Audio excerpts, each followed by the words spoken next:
tell people about what we're doing. We are recording our first EP, which is awesome. So excited. Definitely a first. So the newness and the nerves are there. And I love it. I love the experience of it. I love the expression in it. I love the community that God has just been building around us to make this happen.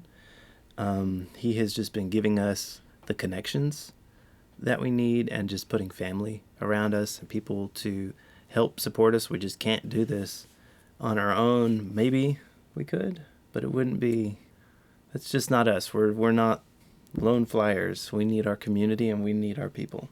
Yeah, That's where you guys come in, and that's why we're here, because we want to connect with the people of God through our music and draw people closer to Jesus. That is our aim and our goal through this whole project and everything we do. God just keeps breathing life into these songs that didn't exist, and then out of a writing session came something that has life in it and something that people can be inspired by and connect with. And this is all very new for me. I'm just a jam session, longtime hobbyist musician, and now we're really jumping in and going for it. And I love it. I love it. I love it. So we wanted to do this podcast so that we could just talk to you about what's on our heart.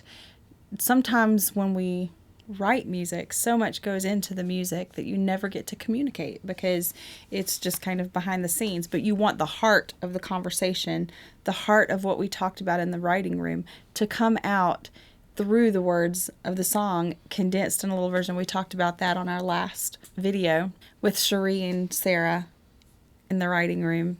And I just wanted to bring that into what we're talking about here today, and this new project that we've been cultivating and praying about for over a year now. And we are in the throes of recording and producing, learning how to do the marketing, learning how to sing better, perform better, and work out the heart issues that are behind what's been holding us back and why we've even taken so long to get a song out. This is challenging. I'm just going to say that. But worth it. But so worth it. Because it's not what I was going to say. That's what you were going to say. Okay. What I was going to say was, this is so challenging and pressing so many things out of me that I don't want in me. So it's good because I don't need my excuses. I need to walk out what Jesus has put in me and wants me to do with my life. I need to go be what I'm supposed to be when I grow up. Yeah. So I'm uncomfortable in the process. I'm talking into a camera, which is my favorite thing. But oh well. Because I really want to connect with all of you on the other side of that camera. Yeah. It's really important to us that we have community around us that cares about what we're doing, about what the Lord is doing, about what he's doing in the kingdom of heaven. There's so much going on in the earth. It's such a crazy time in the kingdom of God, and I really believe that God is just going to do some amazing things really, really soon in the earth. That's what I'm saying. Yeah. I want to be connected more in the community of God's people besides just the little things going on right in front of my eyes, because it's worldwide. There's amazing things that he's doing. So this project that we're working on is called King's Invitation.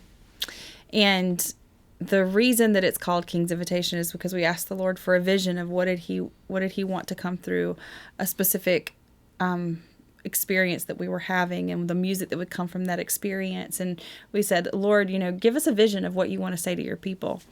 And what do you want to do with us?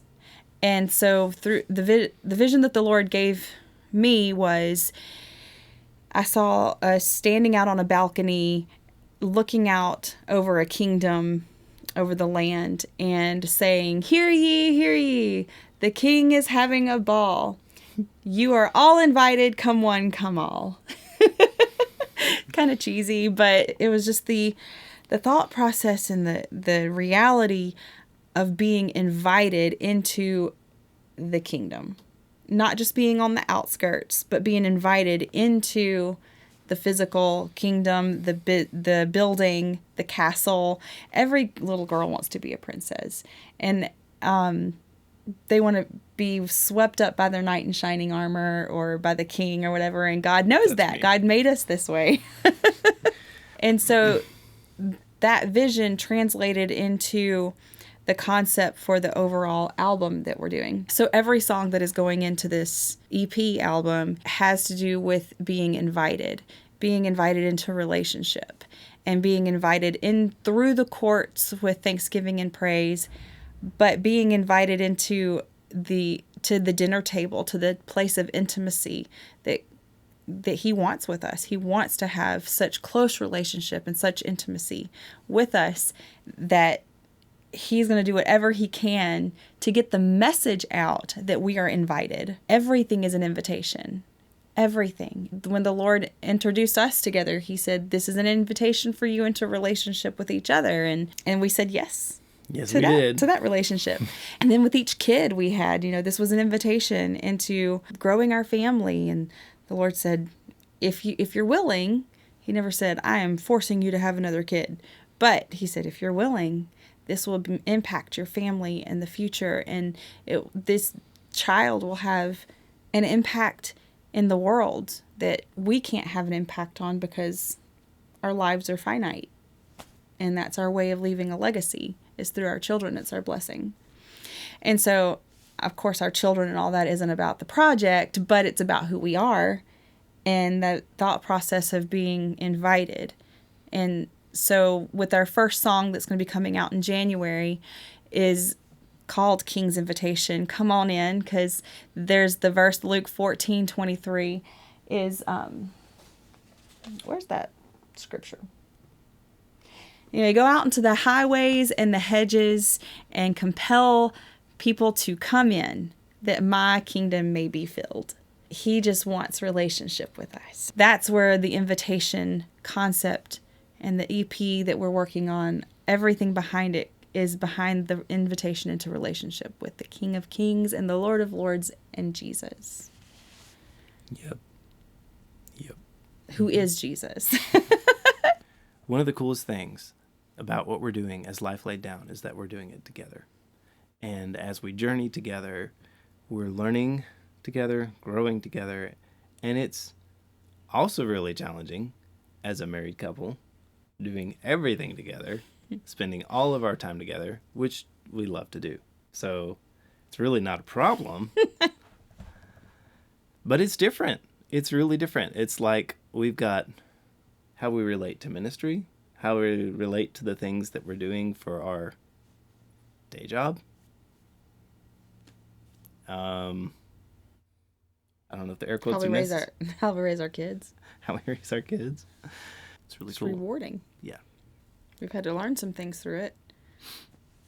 We're having to learn how to ebb and flow in life a little bit differently than just the normal dad or mom goes to work at a certain time and comes home at a certain time and then does the evening thing and then does the normal American thing, and that's not what we do. And so we raise a lot of questions from people around us because we do things a little differently.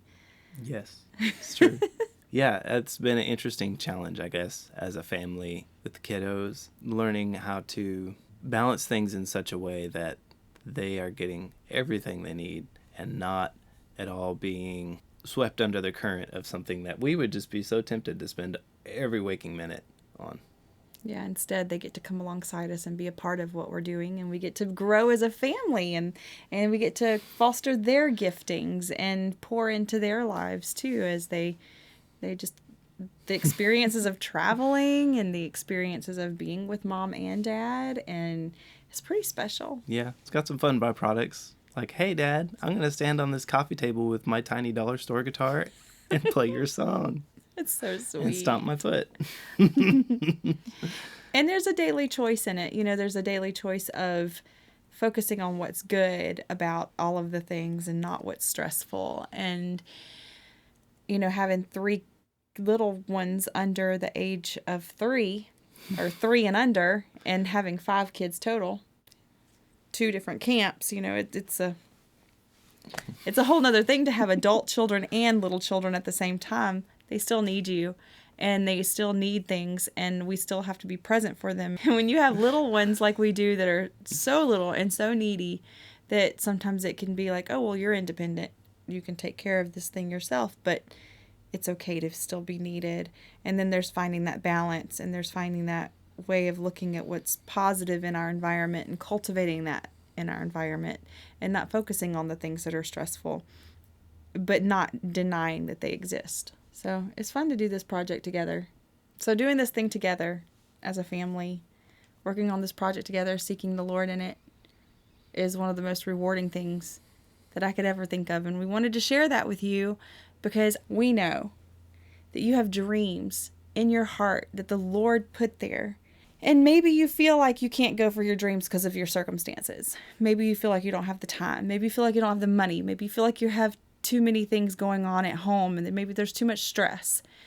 But I would encourage you to ask the Lord for your next steps and to have Him help you bring your focus into the things that He has called you to create a vision for your life and for your family and measure everything up to that vision.